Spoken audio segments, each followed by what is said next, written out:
Je me rappelle être tombée sur une phrase vers 15 ans qui m'avait profondément touchée. J'ai envie de te la partager aujourd'hui. J'avais l'habitude de penser que j'étais la personne la plus bizarre au monde. Et puis je me suis dit, il y a beaucoup de personnes comme cela dans le monde. Il doit bien y avoir quelqu'un comme moi qui se sent étrange et meurtri comme moi. Je me l'imagine et j'imagine qu'elle aussi doit être en train de penser à moi. Si tu existes et que tu me lis, sache que j'existe et que je suis aussi étrange que toi. C'était signé Frida Kahlo et à ce moment-là, je n'avais aucune idée de qui cette personne était. Mais à ce moment-là, il y a comme un lien unique qui m'avait uni avec cette personne. Il y a comme une graine qui s'est plantée en moi. À ce moment-là, je pense que je créais pas encore, ou en tout cas avec cette intention. Je griffonnais des mots sur des bouts de papier, je collectionnais des carnets avec le sentiment d'être la seule personne dans ce monde à ne pas me sentir tout le temps adaptée. À ce moment-là, j'étais un adolescent qui de jour en jour se renfermait parce que je ne trouvais pas dans mon quotidien la place, l'espace pour réellement exister. Dans mon entièreté, dans ma complexité, dans mes contradictions, mes paradoxes, mes démons. J'ai repensé à cette phrase aujourd'hui parce qu'elle me rappelle le pouvoir de l'existence. Surtout le pouvoir que procure le partage de cette existence. Après avoir lu ces mots, j'ai bien sûr voulu en savoir plus. J'ai lu des extraits de son journal intime, j'ai appris qu'elle peignait, j'ai découvert que c'était une grande artiste. J'ai plongé dans l'univers qui l'habitait. J'étais tellement content qu'elle nous ait laissé tant de traces, qu'elle m'ait laissé tant d'indices sur ce qu'un cœur sensible pouvait ressentir. La graine était plantée. J'ai un univers rempli de couleurs et de douleurs. J'ai des mots qui rêvent d'être trouvés, des rêves à enfanter de mes cauchemars les plus secrets. La graine était plantée. Peut-être qu'un jour, quelqu'un tombera sur une de mes phrases. Peut-être qu'un jour, une de mes pensées sauvera elle aussi. En faisant quelques recherches, j'ai découvert qu'en fait la phrase qui m'avait fait découvrir l'une de mes artistes préférées ne lui appartenait même pas. Je m'explique.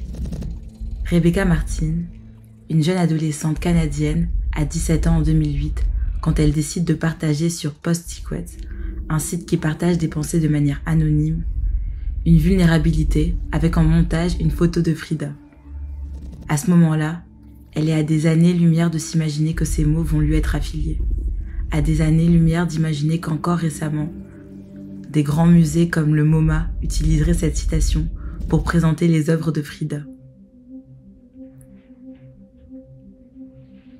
J'ai d'ailleurs trouvé aucune information qui liait Rebecca à ces mots dans l'internet français. Il semble que cette information n'a pas encore passé la traduction. Mais cette histoire, cette anecdote, ne peut que me faire penser, en tout cas j'ai envie de croire, qu'on avait tellement besoin de cette sincérité juvénile qu'on a eu facilité à donner ces mots à cette icône déjà bien respectée. Que peut-être, c'était la meilleure façon que ces mêmes mots fassent le tour du monde. J'ai envie de croire qu'on avait tellement besoin de se sentir vu, parce que c'est ce sentiment qui m'a traversée à l'époque. J'ai eu l'impression qu'enfin, quelqu'un me voyait, que je partageais vérité avec Frida, que nos cœurs, dans différentes dimensions, se câlinaient, que pendant quelques microsecondes, elle et moi, on se comprenait, on s'apaisait.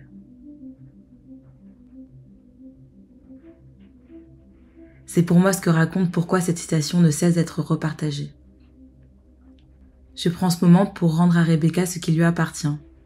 Je prends ce moment pour remercier cette adolescente qui avait juste besoin de s'exprimer un dimanche matin et saluer le courage qu'elle a eu d'appuyer sur poster. Je prends aussi un moment pour remercier la figure qu'est Frida, la remercier d'avoir été l'ambassadeur de cette honnêteté à mes yeux,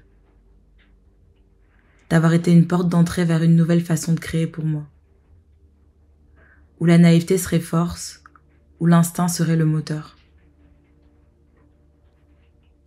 Je prends le temps de remercier toutes les personnes qui prennent le temps de partager leur vérité. Vraiment, vous me guérissez chaque jour un peu plus. J'ai besoin de vous.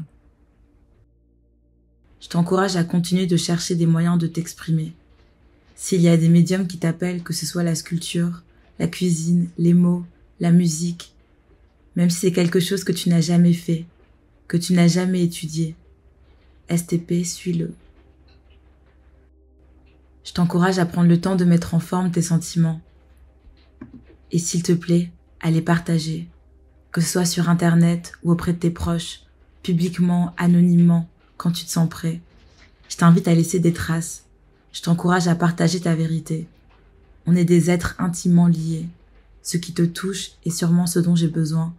Ce que tu crées peut possiblement me soigner. Merci pour l'attention. À très bientôt pour de nouvelles réflexions.